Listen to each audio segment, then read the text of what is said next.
Hello everyone, welcome to Be Better Gamer Wrestling. I am Be Better Gamer. This is your place for Let's Plays of WWF No Mercy, WCW NWO Revenge, Virtual Pro Wrestling 2, and today's episode, WWE 2K16. If this is your first time watching a video on my channel, welcome. Thank you for watching. I hope you enjoy this video. I hope you check out all my other Let's Plays that I have on my channel. I work very hard on it, and I am happy if you are coming back and watching my channel. If you're a returning subscriber, or if you've been following my stuff, thank you so much for all the support, everyone, all the comments, all the likes, all the subscribes. I really enjoy it, and this channel, yeah, it just keeps growing every day, and I just can't thank you guys enough for supporting me. Today I will be talking about the Royal Rumble 2016. I am recording this, what's today? Thursday, so we're about 4 days removed from the actual event. You know, a lot of people, they like to put Royal Rumble 2016 reaction videos or any WWE event reaction videos as soon as it happens. Some people do it, you know, literally minutes after. Some people do it the next day. I like to wait a few days. Obviously, I don't post this until a week after I do all my WWE 2K16 videos every Sunday. But I like to digest it a little bit. I like to, you know, sit down, collect my thoughts. Obviously, when you talk about reactions, when you're reacting to something, it's very easy to go off of your initial reaction, but sometimes that can be a little misleading, or you know, a moment where I might react very frustrated at something, I might sit back and relax and think about it for a little bit and say, all right, you know, it wasn't kind of bad, it wasn't all that bad, it was quite good. I liked the Royal Rumble 2016. I enjoyed it. Was it one of my favorites ever? No. You know, that still goes to my Royal Rumble 1992, still my favorite Rumble. But this one was entertaining. Did I enjoy it better than the last 2 years? Yes.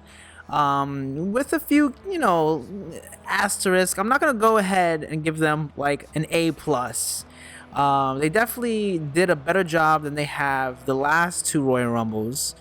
But overall, there's still a lot of questions I have, and that's why I'm going to focus on this reactions video. You know, when I'm reacting to WWE specifically, I'm always left with a lot of questions. I don't want to be one of those like armchair quarterbacks, if you will, those Monday night bookers, as they like to say. But, you know, I definitely have a lot of questions and in the directions they're going. And in terms of if we're talking about my Royal Rumble 2016 predictions video, I did fairly well for myself. So I want to start with the undercard. So well, before I get to that though, I should say, so what you're going to see me doing, I'm going to be wrestling two matches in this episode. I'm going to be doing, right now I'm doing Lesnar and Bray Wyatt, and then I'm going to be doing Roman Reigns against Triple H. And the reason why I chose to do these two matches, so Triple H won the Royal Rumble, you know, as everyone predicted. I did not predict Triple H to win. I was going for Brock Lesnar, and as we got closer to the event, more and more people were predicting Triple H was going to win, and I was like, all right, they're not going to do that. They can't do that. That's the obvious, easy way out. And, you know, I should have known better. It's WWE. They always go for the obvious, easy way out. But the two big stories coming out of the Royal Rumble match, I feel, were Brock Lesnar, Bray Wyatt, and Roman Reigns, Triple H. So instead of just doing another me, you know, doing a Royal Rumble match like I did in my other Royal Rumble predictions, in my Brock Lesnar video, my Daniel Bryan video, I both did Rumble matches for those videos. I figured I'd just do two matches because I didn't want to go through a whole nother Royal Rumble match playing as Triple H. Because honestly, he wasn't my pick to win. So that's why I'm not doing it. And I'm playing on the Xbox 360. I'm playing on normal. Check out my descriptions below for a whole bunch of other information. I'm trying to be better about to get people aware of that. But okay, let's go. So Royal Rumble 2016. First, what I do want to say is I really enjoyed the undercard. I thought all the undercard matches were solid. They were very entertaining, and in a way, they were kind of the best parts of the pay-per-view, in my opinion. You know, every match felt like they advanced a storyline in some way. I was incorrect in only one of the predictions. I wanted Dean Ambrose. I wanted Kevin Owens to win instead of Dean Ambrose, but Dean Ambrose won. I had a feeling he was going to win, but I'm always going to root for Kevin Owens. I'm a little biased, I'm not going to lie. I still think it's an interesting question to see Dean Ambrose beat Kevin Owens in a last man standing match. Kevin Owens is fight Owens fight. That's his whole mantra. And I guess they're not ready to establish him as this dominant force, this surprising force, I guess you should say, considering his size, his look. He needs to be built up as a threat if in the future he's going to be a top heel, which I think he is, but I guess maybe they're not ready to do that just yet. And okay, I guess, but considering the amount of injuries and the lack of great heels that the company has, I think they need to start getting Kevin Owens ready for that. So that's why I wanted to see him win, but he didn't. Ambrose win. You know what? It's fine. It's great. I like Ambrose, and the longer someone gets to keep a title, the better, especially the Intercontinental Championship. I just hope Ambrose keeps it well past Mania. And considering the events of the night, it makes you wonder. It makes you realize why Ambrose went out on top. So that was fun. New Day won, which I correctly predicted. Good match. New Day was way more over than the Usos. It's not like people hate the Usos, but obviously that's how popular New Day are. Keep them that way. Keep them heel. I want to see a little bit more intensity from them. And going past probably WrestleMania, I want to see them really turn up the fact that they're heel. I don't want to see them turn babyface, even though the fans love them. Like I always say, I feel like they should be more like Edge and Christian. More heel, more evil. Even though we like them and we want to cheer for them, at the end of the day we have to realize all these guys, they're bad. They're bad guys. We need to boo them sometimes. But nonetheless, they're always entertaining. Kalisto won as predicted as well, and it was a good match. It was a solid match. I always enjoy when Kalisto and Del Rio face against each other. I'm big fans of both of them, especially Del Rio. Very the reaction I felt like I should have had for Kalisto winning, I felt like what should have been the reaction when he first won on Raw. But since they did that so early, and then he lost the title back to Del Rio, and then lost the following week after that, I feel like it almost took out the impact of his victory. Not to downplay his victory, I thought it's still great that he is the U.S. champion once again, but it would have been that much more special if this is when he got it. You know what I mean? I mentioned in my predictions video, I think, it would have been cool if they did a scenario where Kalisto won, but he didn't really, and they stripped the title back from him, and they gave it back to Del Rio, and that would have helped put Del Rio more over as a heel and really made this moment much more sweeter when he got the title. Again, I hope he holds the title on for quite a while, and he's not just a transitional champ. The Divas match was solid. That was probably the match I liked the most of all the undercard matches, honestly, because it was getting us back to those NXT roots of Becky and Charlotte. I love how Charlotte and Ric Flair are just great at being heels. I love Ric Flair's little jacket throw that he did on Charlotte, on Becky Lynch. That was cool. I think Charlotte can be a great heel, a fantastic heel, if she ends up kicking her father to the curb. I think that would be a very interesting and dynamic character choice, and it would make a lot of sense, and I think it would help people really boo Charlotte and really put her over as a top heel when she becomes that dominant force in the women's division. There's Brock Lesnar leaving the ring. Brock Lesnar did not win the Royal Rumble, ladies and gentlemen. He was my pick to win the Royal Rumble, and I was wrong. Brock Lesnar was probably one of the most underwhelming things about the Royal Rumble. I was very shocked to see that he wasn't more of a force that I thought he would be. I feel like a really big missed opportunity with the Royal Rumble, with Brock Lesnar being in there, and the tear that he's been on every time he's shown up is him interacting with a good chunk of the roster that he doesn't normally react to. The Royal Rumble is an opportunity to get in the ring with guys that you'll never see, normally, but it's kind of cool, and it creates a lot of what-if scenarios. They missed a lot of that this year, I feel, especially with how they did Roman Reigns. I'll get to that in a bit. But Brock Lesnar, this whole Bray Wyatt, Brock Lesnar thing, I'm not excited about it. I like both guys. I really do. But I'm not excited about Bray Wyatt and Brock Lesnar. And let me tell you why I'm not excited about Brock Lesnar and Bray Wyatt.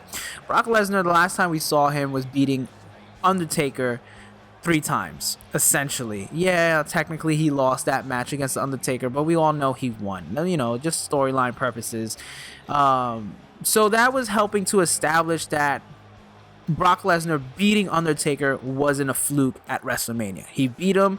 Undertaker wanted revenge.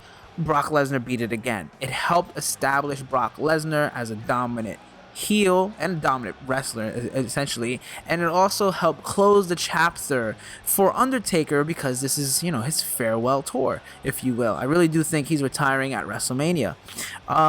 Bray Wyatt has yet to beat Undertaker. He failed to beat him at the last WrestleMania, and I thought this year, by reuniting with the Wyatts and him re-challenging Undertaker, I thought that they were going to build up to a moment where Bray Wyatt finally gets his win over Taker. Obviously, that didn't happen. It didn't happen at Survivor Series. I was very disappointed that Wyatt didn't win at Survivor Series. I thought he should have. I mean, there's no reason. It's 4 against 2. I mean, Kane could have gotten pinned. He didn't have to pin Undertaker, but I think Bray Wyatt needs a victory over Taker in some form to help establish it. And Bray Wyatt hasn't had a major victory in any of his feuds. He's won matches in his feuds. He's definitely beat Cena. He's definitely beaten Roman Reigns, but he never won those feuds. At the end of the day, the feud against Cena, the feud against Reigns, the feud against Ambrose even, and the feuds against Undertaker, Bray Wyatt has always lost. So how am I supposed to get excited when Bray Wyatt, who can't beat all these people in a major feud, even with the help of the Wyatts, is going up against the Beast, Brock Lesnar, who dominated The Undertaker? And now we're supposed to believe that just because Bray Wyatt's got this 4th guy who's huge, Braun Strowman, that's going to be the deciding factor? I'm not into it. I don't buy it. And honestly, I think Bray Wyatt's going to lose. If they do meet at WrestleMania, which I think they will, you know, the night after the Royal Rumble, they announced the triple threat. And it's going to be Roman Reigns, Ambrose, and Lesnar. That's another thing that I'm bothered about, because, again, you did this whole 1 versus all. And the very next night, Roman Reigns is getting an opportunity. All he gets is opportunities. They make him look so weak by doing that. I'm going to be honest. They make Roman Reigns look so weak by the stuff they do to him. But I'll get to that more in a bit. I want to talk about a few more positives of the Royal Rumble match. Because I do think there was a lot of other stories being told that are worth mentioning. Obviously, my favorite moment of the whole entire Royal Rumble match was AJ Styles showing up. That was awesome. Sami Zayn showing up and attacking Kevin Owens was great. I'm looking forward to when Kevin Owens and Sami Zayn are basically the top 2 people in the company, and they main event WrestleMania one day, which I think they will. Calling it 2018. Owen Zayn 2019. It's gonna happen, trust me. And you know what else was cool?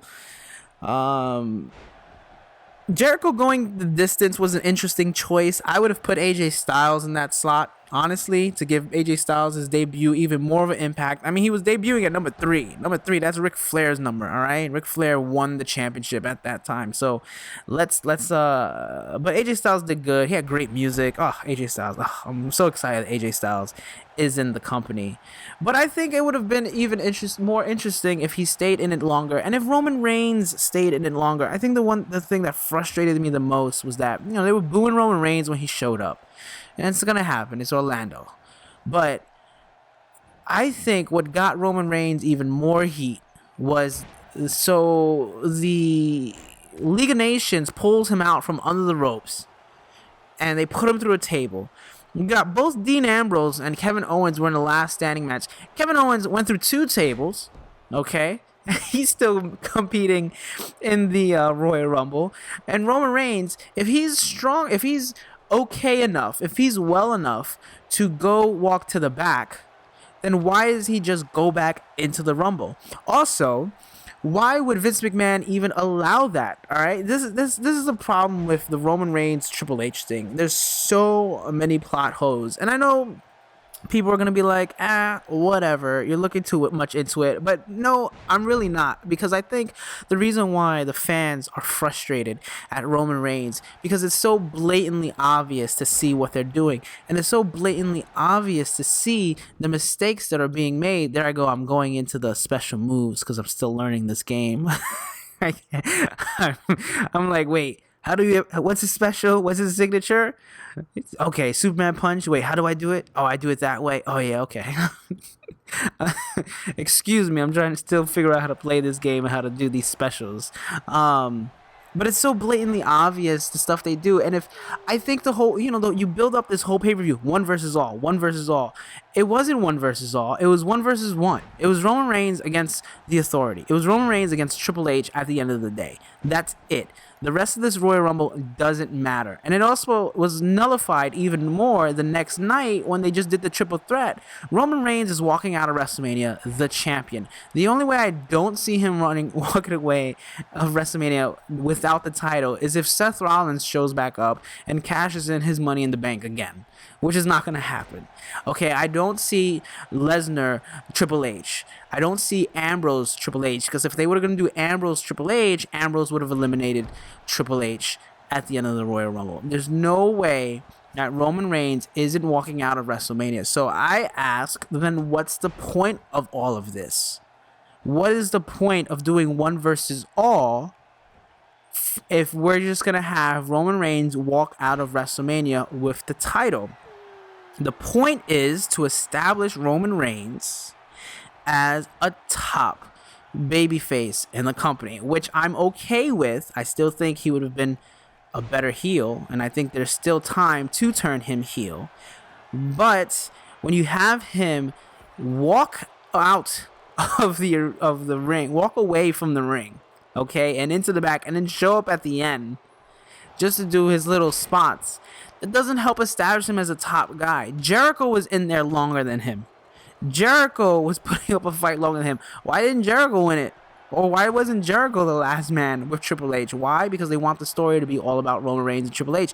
And I get that. But don't you think that if Roman Reigns was in there the whole time and we saw him getting beat up and broken and all this time we're like, yeah, screw you, Roman Reigns, one versus all, you're gonna get what you deserve, and then we actually watch him go through all this pain, he gets attacked, he gets put through a table. You know what would have been awesome is if they did that, they put him through a table and then they threw him back in the ring, and then they would try to eliminate him, but they couldn't, and then maybe Ambrose helped them, but then again later on in the match they bring him back out and they put him through a table again, and they keep trying to eliminate him, but he keeps fighting and he won't let them eliminate him. And then Triple H picks up a broken, battered Roman Reigns and tosses him effortlessly. I think I know I would feel sympathetic to that. I'd be like, you know what, that really is messed up. They're really taking advantage of this whole thing, and it's not fair, and he's trying his hardest. And also, what doesn't make sense is he had no emotional reaction to that. Okay, if the League of Nations can interfere, if the Wyatts can interfere, the Wyatts got eliminated and they go in and they help eliminate Lesnar. If those people can do that, if the New Day can keep Kofi Kingston in it, then why didn't Roman Reigns grab Triple H's arm and let Ambrose eliminate Triple H? That's how the '92 Rumble happened, and Psycho Sid was holding on to Hogan. No, Hogan was holding on to Psycho Sid and trying to get him eliminated while Ric Flair tossed him over the ropes. Hogan and Flair weren't even buddies. So if Roman Reigns and Ambrose are supposed to be these, brothers in arms, if you will, then in Roman Reigns, after going through all this crap, where's that anger? Where's the anger that we saw after TLC? He just comes in, lets Triple H eliminate. Well, I guess I'm done. Good luck, Ambrose. You got this. It's just, I don't know. That's the big question I have. It's like, what's the point? I feel like there's a lot of missed opportunities happening, and I just feel like I don't get it. And honestly, I'm not excited about Roman Reigns, Triple H. I'm not. There's really nothing they really can do to get me excited about either of those two scenarios that they're setting up. And you know, we'll see what else will be offered at WrestleMania. But those are my reactions. Those are my reactions to the Royal Rumble. You know, as enjoyable as a lot of parts of it were, I wasn't digging the main storylines. You know, that's honestly how I felt. But hey, you never know. All that can change. Anyway, I hope you enjoyed this video. Those were my reactions pretty much in a nutshell. I try to keep it short. I mean, I could go on for hours about how I really felt about Royal Rumble 2016, but there's no point. We gotta move on because that's what WWE does. They're just gonna keep moving on, and you know, on we go to Fastlane and WrestleMania and all over again. So I hope you enjoyed this video. Give a like, give a comment, subscribe, do all that jazz. You've been on YouTube before. Check out all my other Let's Plays: WWF No Mercy, WCW NW Revenge, Virtual Pro Wrestling 2. And yeah, thank you for watching, and until next time, keep watching wrestling. Thank you.